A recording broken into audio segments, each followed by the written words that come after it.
Want to learn English in a fun and easy way? You're in the right place. Today's story is exciting, full of useful grammar and vocabulary, and perfect for beginner learners. You won't even notice how much English you're learning, because you'll be too busy enjoying the adventure.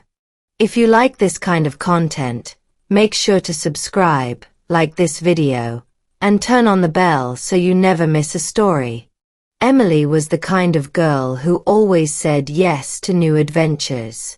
She didn't like to sit still or scroll on her phone for hours. She liked to explore. So when she got the chance to visit Niagara Falls with her aunt and cousin, she packed a small suitcase faster than anyone else in the house. They left early in the morning. The air was fresh, and the sky looked like it had just been painted blue. Emily sat by the window in the back seat of her aunt's car. She loved watching the world pass by. Trees, gas stations, and big trucks rolled past like scenes in a movie. After a few hours, they arrived in the city near the falls. The streets were filled with tourists. Some wore funny hats. Others held maps and walked around with wide eyes and open mouths. Emily felt like she was inside a dream. When they finally got to the falls, Emily couldn't believe what she saw.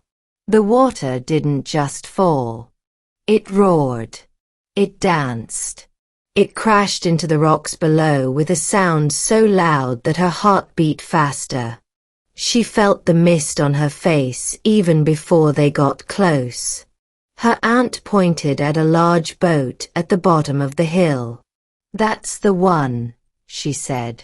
"It'll take us right up to the falls." Emily smiled. "Let's go." They bought their tickets and stood in line. The line was long, but Emily didn't mind. The air smelled like fresh water, and the sound of the falls never stopped. She looked at the people around her. Kids, parents, old couples. Everyone seemed excited. At the entrance to the boat, a man handed her a bright pink rain poncho. She laughed. "Is this going to help?" she asked her cousin. Her cousin just smiled and said, "You'll see."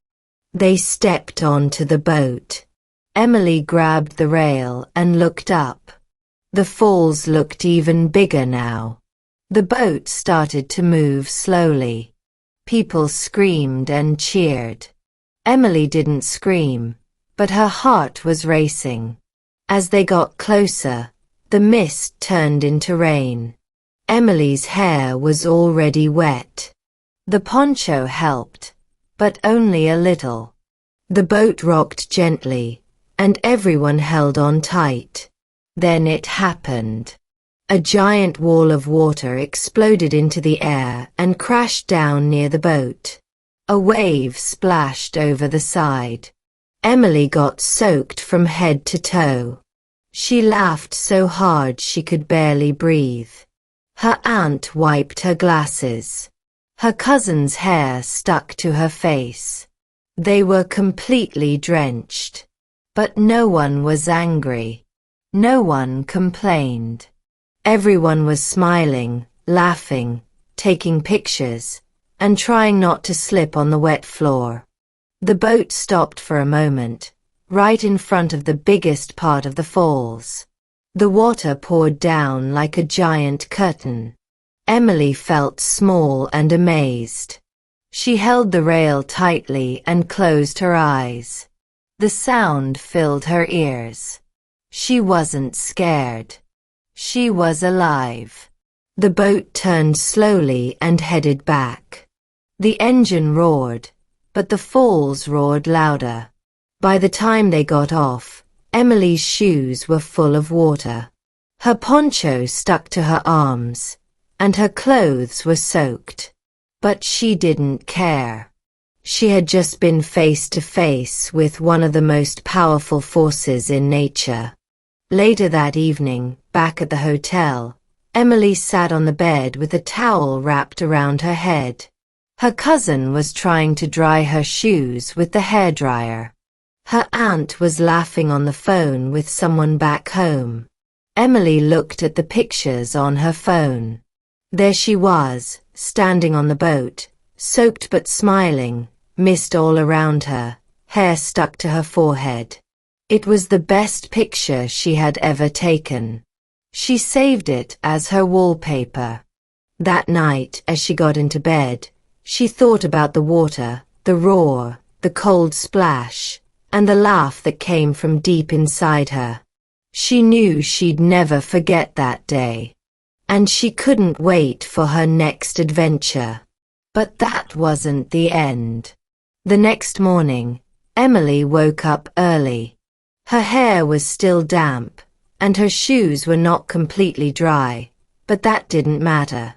Her cousin was still asleep, and her aunt was sipping coffee by the window. Emily sat up and stretched. "What's next?" she asked herself quietly. They had one more day in Niagara, and Emily didn't want to waste a single minute. She grabbed her notepad and started writing about the boat ride. She wanted to remember every detail: the cold water, the wild laugh, the strong wind, and the way the falls looked like a moving wall of white glass.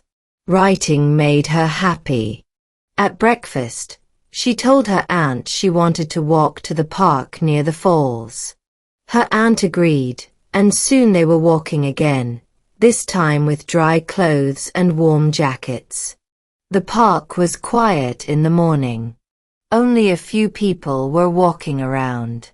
Birds flew above, and the air was filled with the same misty scent as the day before.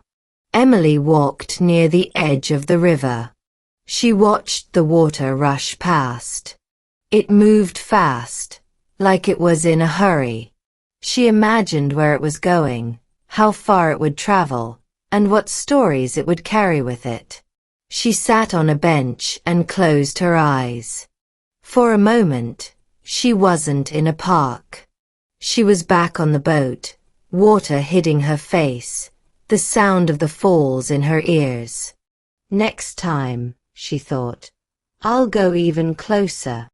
That afternoon, they visited the museum near the falls.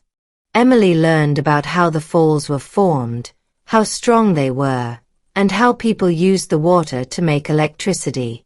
She saw pictures of people who had gone over the falls in barrels.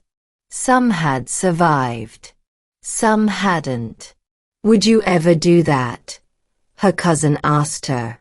Emily smiled. No. The boat was enough. Before they left the city, Emily stood one last time by the edge. The sun was setting, and the falls looked golden. She waved goodbye, as if the water could see her. On the ride home, she listened to music and looked out the window. She didn't want to fall asleep. She wanted to remember everything. Did you notice how much English you just read? Probably not. That's the power of storytelling. You just picked up useful grammar, vocabulary, and natural sentence structure, all while having fun with Emily's adventure.